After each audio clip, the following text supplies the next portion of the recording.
Hey folks, my guest today is Madhavi Shankar. She is building a very cool tool called spacebasic.com or spacebasic.com, digitizing student experience for universities. All right, Madhavi, you ready to take us to the top?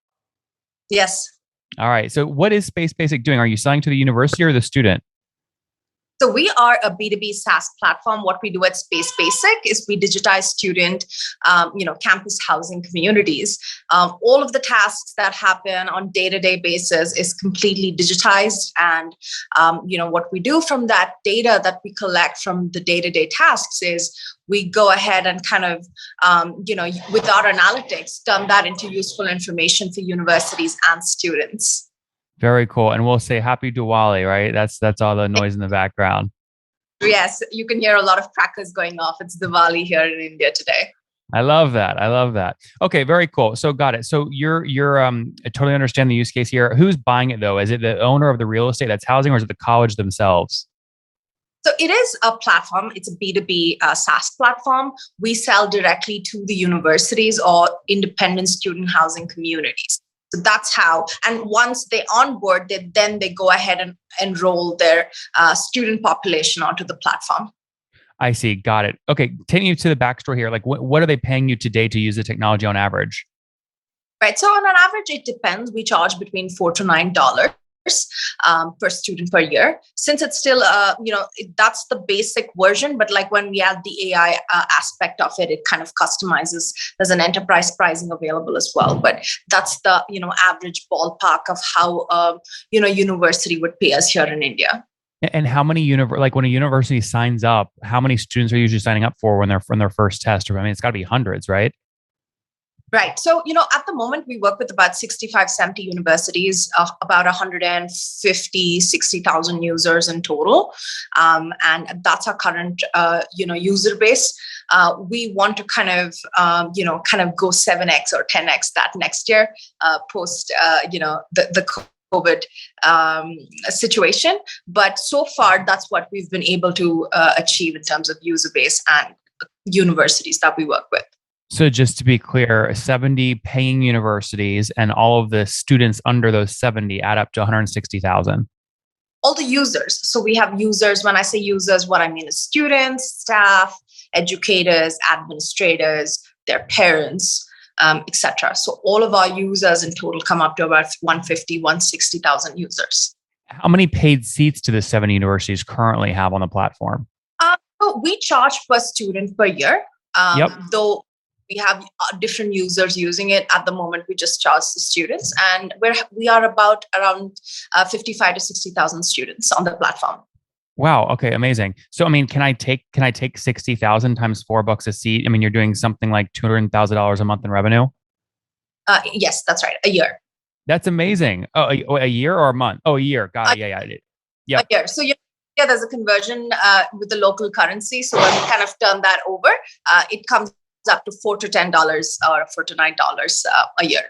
Okay, well, this is great. So you're doing about $250,000 a year or about $20,000 per month, right? That's correct. Yes. Okay, this is a great story. Take me back to when did you launch this? When did you get your first customer? So a bit of a backstory is, I started my journey, working for startups back when I was in Sydney, Australia. So I joined a product company there, one of the founding employees, started really early, kind of really, my love for startups began there. And, learning from that in 2016, I met with my current co-founder who's based out of the Bay Area, kind of met casually, then decided we want to start this back here in India because, digitization in terms of just student life outside of e-learning was very minimal. So we kind of came back, did a lot of due diligence, and what we saw was, the student housing segment was completely unstructured, very pen and paper driven, and that's why we started Space Basic. And we kind of, did a pilot run end of 2017, but we actually went live, with the product in end of quarter one in 2018. 2018. Got it. So you've built and built and built. This is great. Have you bootstrapped the business or did you raise capital?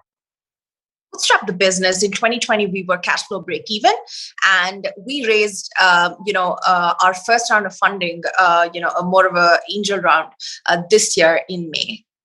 In May. Okay. How much did you raise? So we raised a small amount. We have not disclosed the dollar amount for the funding amount, but we raised a really small amount just so to build the technology platform and to kind of also scale up sales and marketing. But we plan to raise about $1 million, $1.5 million coming this year. Madhavi, I want to know the first capital. This is an important part to your story. It's how you build your MVP, you hire your first people. I mean, are we talking like $100,000 raised or 200, something like that? We're talking between $250K to $500,000. I see. Got it. Okay. And what did the $250,000 enable you to do? Was it hires, marketing, something else? Yes. The key areas where, why we raised 250K to 500K was for marketing, to get more feet on the street for sales, as well as to invest in technology. We really wanted to build out the AI part because we had all this data, but we really wanted to turn that into valuable information. And that was one of the key kind of takeaways from this year's learning as well. And we plan to kind of now expand to the entire university population and not just the student housing segment. So we've learned a lot process this year. And you mentioned, you're raising now or you're going to raise next year? Next year. So the plan is to raise next year. I see. Got it. Very cool. Okay. So $250,000 to $500,000 raised on a pre-seed round. It's enabling you guys to grow, make some hires. What's the team size today? How many people? Today, we're about 15 on and off. That's our total team size. But if we take in our advisors and all of our, consultants, we're a team of about 21 people. How many just full-time? 15. Oh, the 15 is the full-time. Got it. How many of those are engineers? So we're about 6 engineers. We have about, 7 sales, marketing, and the rest are customer support. Tell me more about the sales and marketing folks. They can't go and sell student by student, but I guess they can go sell university by university, right? Right, that's right. So we sell directly to universities. Every university has an average ticket size of about 800 to 1,200 students. That's an average size. So what we do is we do mostly referral, word of mouth works a lot. And we've also, kind of directly reached out to customers. We've had some amount of inbound come in this year as well. But it's been a very, kind of a still figuring out phase for sales and marketing. But we really want to expand and be aggressive about that, in 2022. Mm-hmm. Oh, I love that. Now, it sounds like, again, growth is nice. You're doing about $20,000 a month in revenue today across 70 universities. Do you remember where you were exactly a year ago? Yes. So we have grown about 35% in terms of new customer acquisition. Also, here in India, the COVID second wave was kind of gave us like about 4.5 months of complete shutdown. Universities have started opening up now over the last 1 to 2 months. But regardless of that, we've still done about 35% of new customers sales. And I feel like, a lot of in terms of the existing student population, it's not to 100% capacity because of COVID. But I definitely see that increasing, around now, which is enrollment time, October, November, December. I see. So last year at this time, you were doing about 13, 14,000 a month in revenue, and you grew that 30% up to 20,000. Yeah. Right. So during COVID, pretty impressive. Yeah. We actually broke even during COVID. I was surprised myself that, that kind of happened, but we also pivoted a little bit. So I think that really helped us achieve that. Tell me about the equity splits on the founding team. Did you guys split it equally or no? So we have, we have ESOPs. We have since, we are 2 co-founders. It's not split equally, but it's kind of split in a way where there's some for, investors, future investors, ESOPs, and the 2 founders. How did you, when people set up their first ESOP pool, a lot of people don't even know what that means. It's employee stock option pool. It's basically equity for you to recruit talent in the future. But there's no real art or science to how you set that up. How did you guys choose to set that up at the start? I mean, imagine you do that with the seed round. And how big did you set aside? 10%, 5%, something else? Yeah. You cut out. we cut out 10%. Again, with ESOPs, the thing is, we want to kind of we want, employees who really are passionate about the product or the company to really have that skin in the game and not just, have a compensation in terms of salary. And we've seen ESOPs to be a great option. And I've personally seen that work, with my previous organization as well. And I really wanted to bring that to Space Basic as well, because I see, that could be really helpful for people who are passionate about startups or at some point want to start their own later on. I think it gives a lot of learning. So personally, it was important to me and I wanted to bring it here. No, I think that's smart. 10% there. And then most founders, SaaS space, when they're doing their pre-seed or seed rounds, are selling about 15 to 20% of the business. Were you guys in that same range? No, we were not. We were more, we were less than, we were around 5-6% or less than that. Yeah.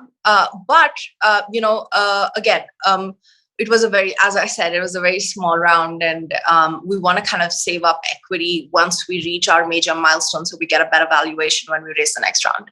Yeah, I mean, you raised that 250,000 seed at a cap of like 5 million, something like that, 5 to 6% of the business. That's pretty impressive, actually. Thank you. How were you able to do that? You guys were pretty early there. They're still in revenue. Right. But, what we also have is not just revenue, right?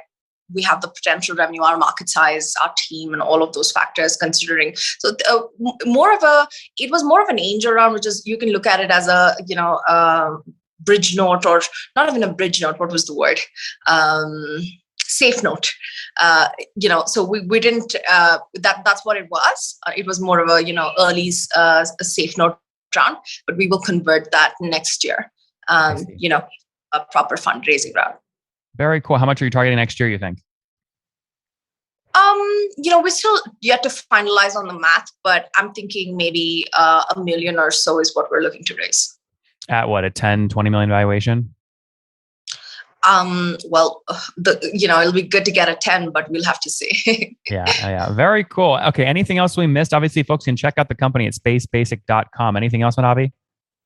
No, well, thank you so much, Nathan. It was great chatting with you. Yeah, let's wrap up here quickly with the famous 5. Number 1, favorite book. Lean In. Number 2, is there a CEO you're following or studying? Yes, I actually kind of read recently, a book about Elon Musk, and I also read a book about Bill Gates and how he founded Microsoft. So that was pretty interesting. Number 3, what's your favorite online tool for building Space Basic? I use a lot of tools, but my favorite being Canva, super handy. And apart from Canva, I also use a tool called Pitch for my presentations. So I've really gotten fond of that of late. Number 4, how many hours of sleep do you get every night? More than I used to before, but about 6 to 7 these days. Okay. And what's your situation, Madhavi? Married, single, kids? Single. All right. No kids. And how old are you, if you don't mind me asking? Sure. I'm 31. 31. Last question. Something you wish you knew when you were 20. Oh my gosh. If I were 20, I wish I studied entrepreneurship as a course, which was not even an option. Startup was not a buzzword when I was studying. So I wish I had exposure to that. I would have started off much sooner than I did. Guys, Space Basic helps universities in India manage the student housing experience. They had $14,000 a month in revenue a year ago, now doing $20,000 a month. Pretty impressive considering the second wave of COVID in India shut down most of these schools. 70 universities worked with them. They're now growing very quickly. 250,000 raised in their pre-seed round, sold 5 or 6% of the business. Now looking to scale out to more students. Currently, they have 60,000 students on the platform, 160,000 users across those 70 universities. Madhavi, thanks for taking us to the top. Thank you so much for having me. One more thing before you go. We have a brand new show every Thursday at 1 p.m. Central. It's called Shark Tank for SaaS. We call it Deal or Bust. One founder comes on, 3 hungry buyers. They try and do a deal live, and the founder shares back-end dashboards, their expenses, their revenue, ARPU, CAC, LTV, you name it, they share it. And the buyers try and make a deal live. It is fun to watch every Thursday, 1 p.m. Central. Additionally, remember, these recorded founder interviews go live. We release them here on YouTube every day at 2 p.m. Central. To make sure you don't miss any of that, make sure you click the subscribe button below here on YouTube, the big red button, and then click the little bell notification to make sure you get notifications when we do go live. I wouldn't want you to miss breaking news in the SaaS world, whether it's an acquisition, a big fundraise, a big sale, a big profitability statement, or something else. I don't want you to miss it. Additionally, if you want to take this conversation deeper and further, we have by far the largest private Slack community for B2B SaaS founders. You want to get in there. We've probably talked about your tool if you're running a company or your firm if you're investing. You can go in there and quickly search and see what people are saying. Sign up for that at nathanlatka.com/Slack. In the meantime, I'm hanging out with you here on YouTube. I'll be in the comments for the next 30 minutes. Feel free to let me know what you thought about this episode. And if you enjoyed it, click the thumbs up. We get a lot of haters that are mad at how aggressive I am on these shows, but I do it so that we can all learn. We have to counter those people. We got to push them away. Click the thumbs up below to counter them and know that I appreciate your guys' support. All right, I'll be in the comments. See ya.